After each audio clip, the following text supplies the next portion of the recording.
that I was up here earlier this morning off camera with some of your kids. It was a pleasure to be able to share a little bit of the White House experience with them, and I hope they enjoyed it. I think some of you have trained them very well. I hope they enjoyed their visit, and I'm glad they got an opportunity to visit with the President and the Vice President today. We have a bunch to talk about today about what the President's been doing, and he's got an executive order coming up, so we're going to try to get through it all. This morning, the President welcomed the President and Mrs. Macri of Argentina for an official visit. As you know, the President and the First Lady of Argentina just left, so we will have a readout for you very shortly on that.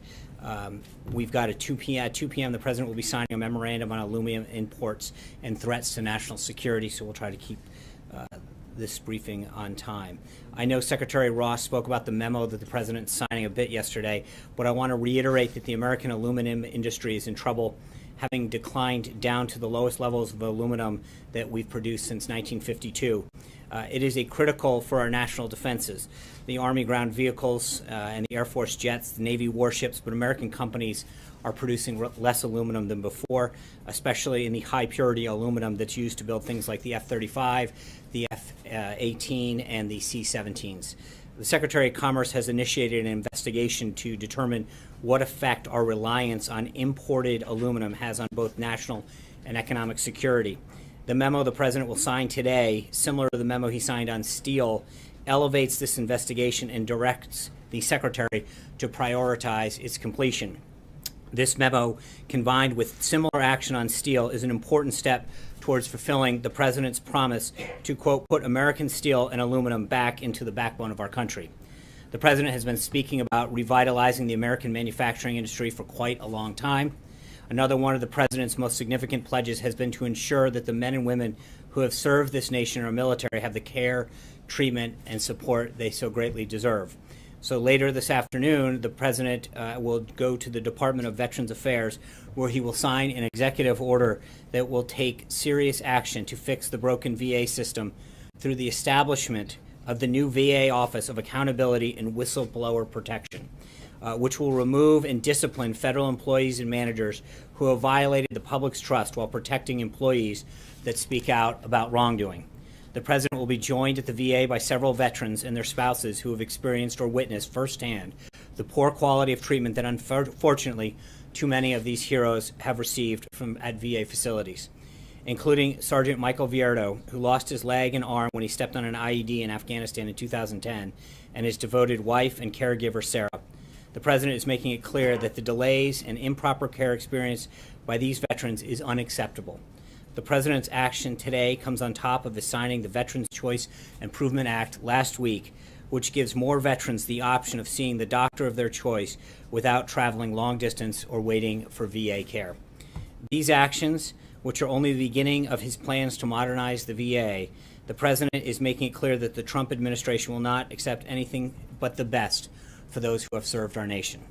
Today, as with every day this week, as we approach the 100th day in office for this President, he is continuing to follow through on some of the biggest promises that he made to the American people. On Monday, he hosted a working lunch with members of the United Nations Security Council, reiterating his dedication to making America a leader in the world. On Tuesday, he prioritized the protection of the farmers and ranchers of America's heartland by establishing the Interagency Task Force on Agriculture and Rural Prosperity. Today, he took several important steps to review massive federal land grab by the previous administration under the Antiquities Act and egregious for federal overreach. That was yesterday, actually. And today, as I mentioned, he's taking action on trade and veterans. As we speak of trade, I know last night you saw a readout of the President's call with President Peña Nieto and Prime Minister Trudeau. As the President just said, the President and the Prime Minister called him and asked him to renegotiate NAFTA rather than terminate it. The President has a great deal of respect for these two countries and their leaders, and he said that he would hold on the termination while we negotiate a better and fairer deal for America and its workers.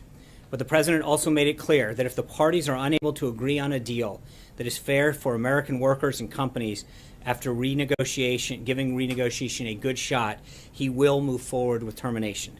And with that, take some questions. Dave. Yeah. Ron, what changes in NAFTA does the President hope to achieve through the renegotiation?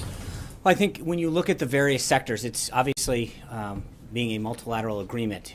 There are areas in Canada, sectors, whether it's agriculture, manufacturing, services, that we look on both of them where I think there's both a modernization, recognizing the world has changed, and also some trade imbalances and issues that have come up, and also, frankly, some areas that fall outside the scope of NAFTA as it was negotiated at the beginning that I think we want to look at. Obviously, the issue of dairy came up, right? So that's an area that we would want to look at as well. And so part of this is to look at not just the existing agreement, but areas and sectors and industries that have fallen outside, or because over the last couple decades have not kept up with what the promises and the commitments that were made.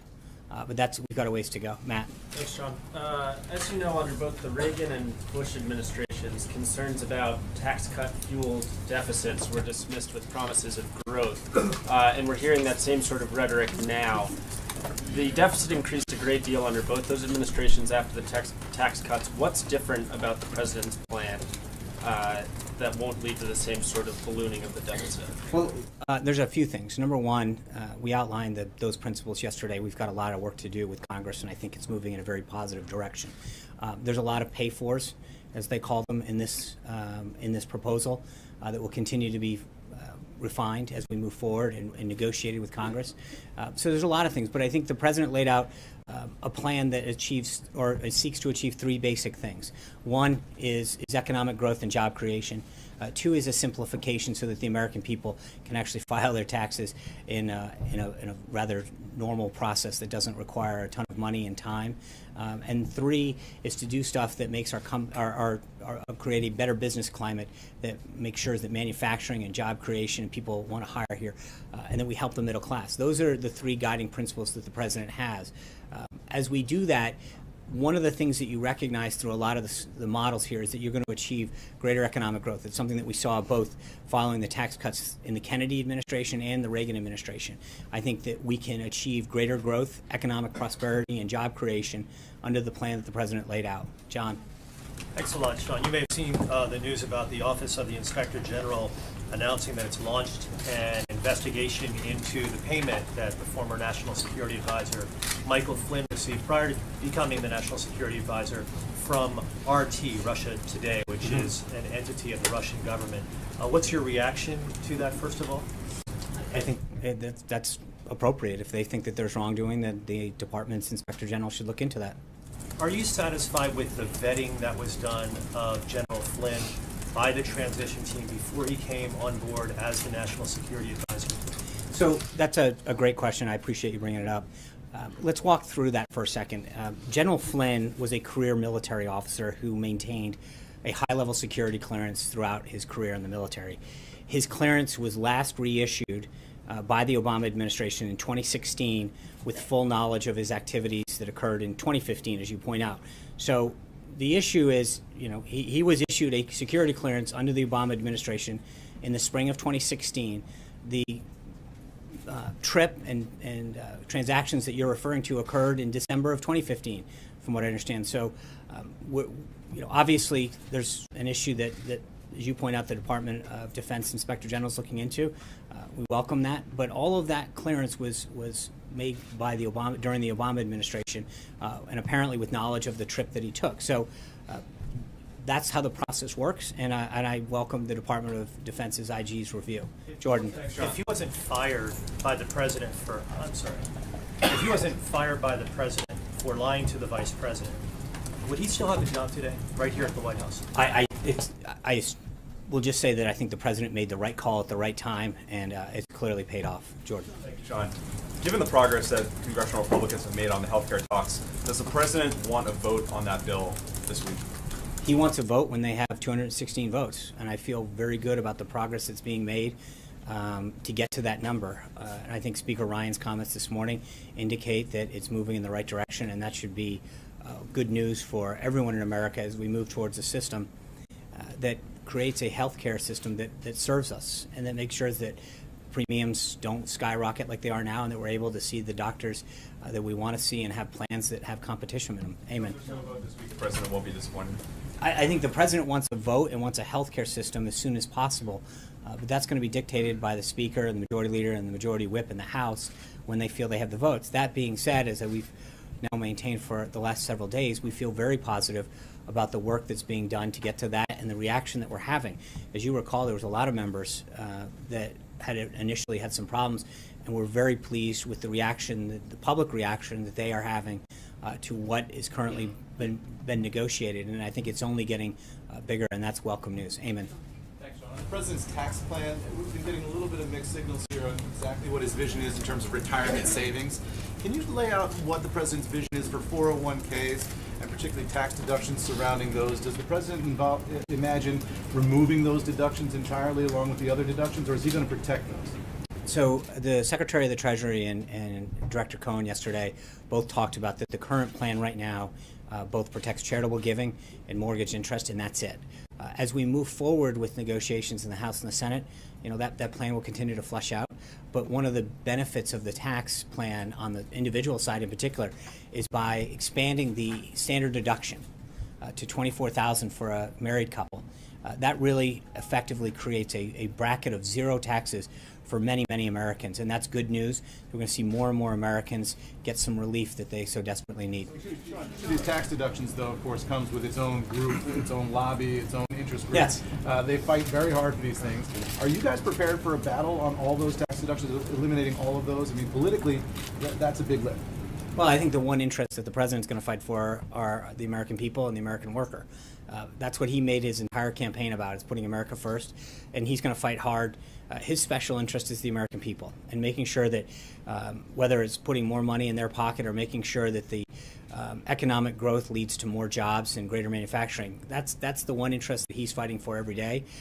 So we'll do battle with whoever we have to achieve a greater outcome for Americans and American workers. Zeke. General Flynn. General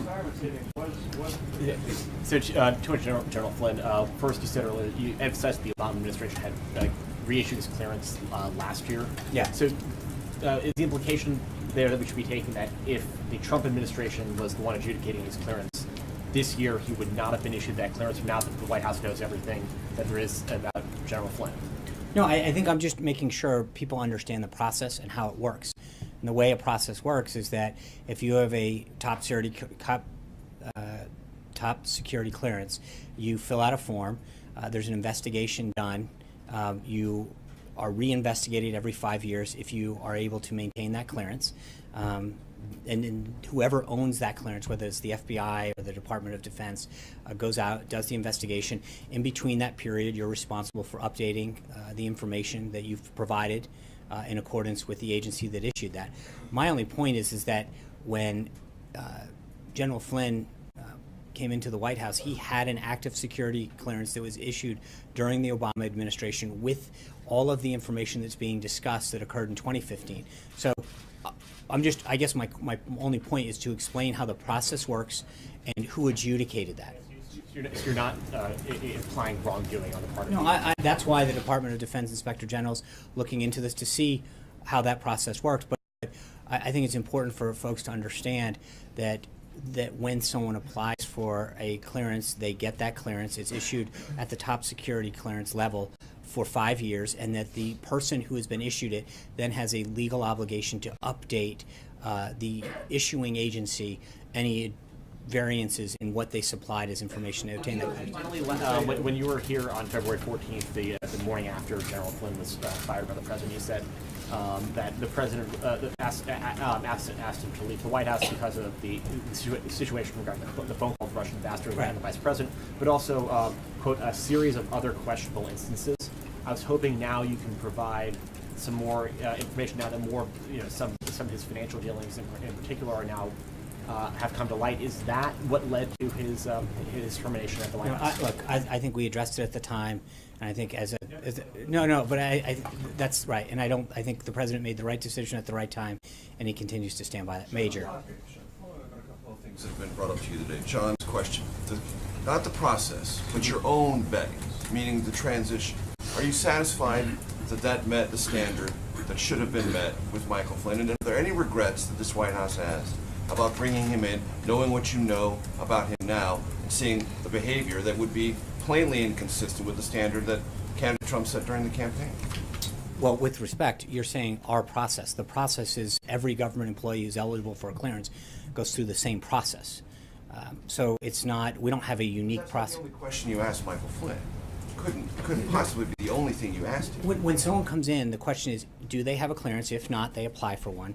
And if they have one, then the clearance is made available from the issuing agency.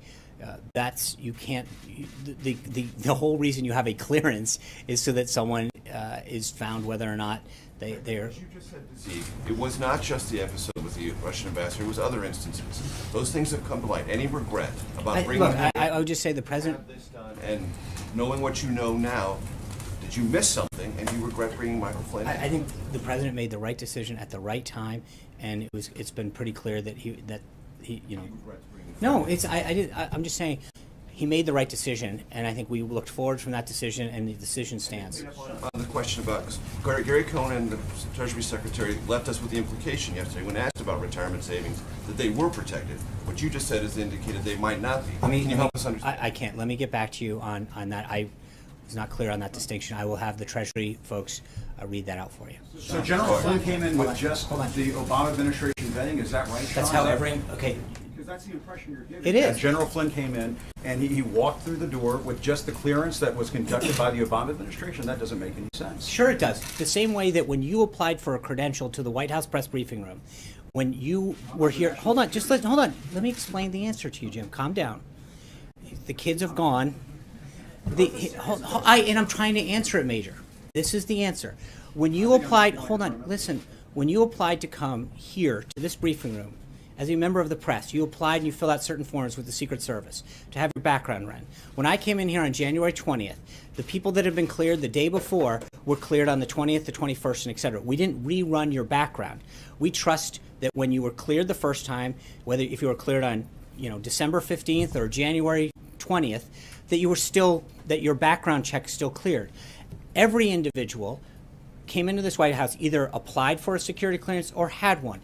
Everyone in the government goes through the same SF-86 process, every single person.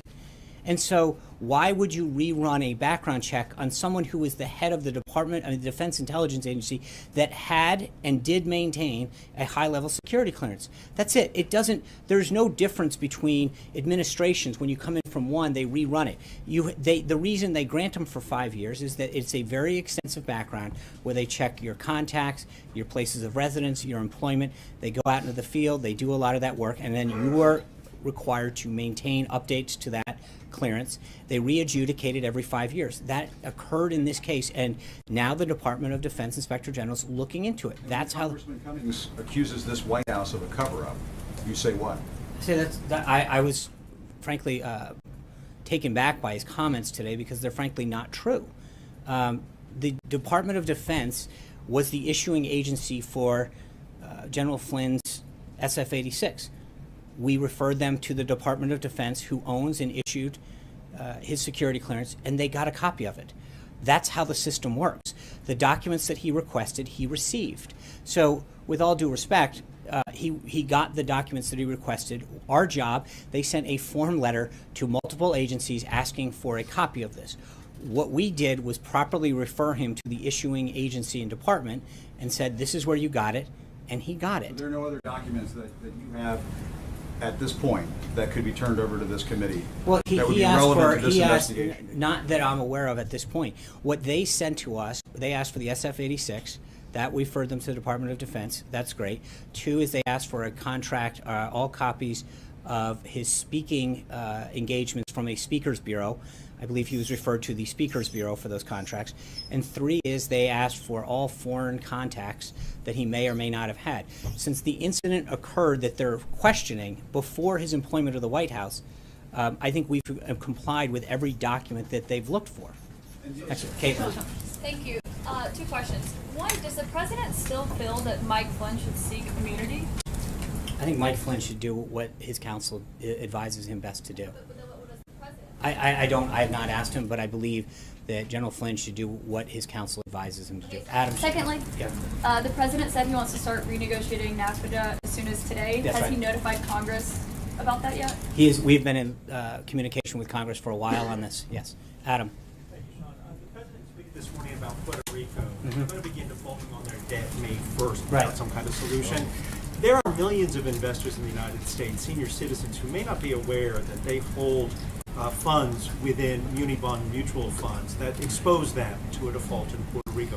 Is there anything the White House should do or the administration can do, one, to safeguard those senior citizens and their investments, and two, to prevent an increase in cost to states and municipalities that may have to pay more to borrow when they access the muni bond market if Puerto Rico defaults? Right. I think there's the issue itself is extremely complicated in the sense that the president's tweet and the president's discussion revolves around the continuing resolution to fund our government. Our government there needs to be a continuing resolution effective this Friday.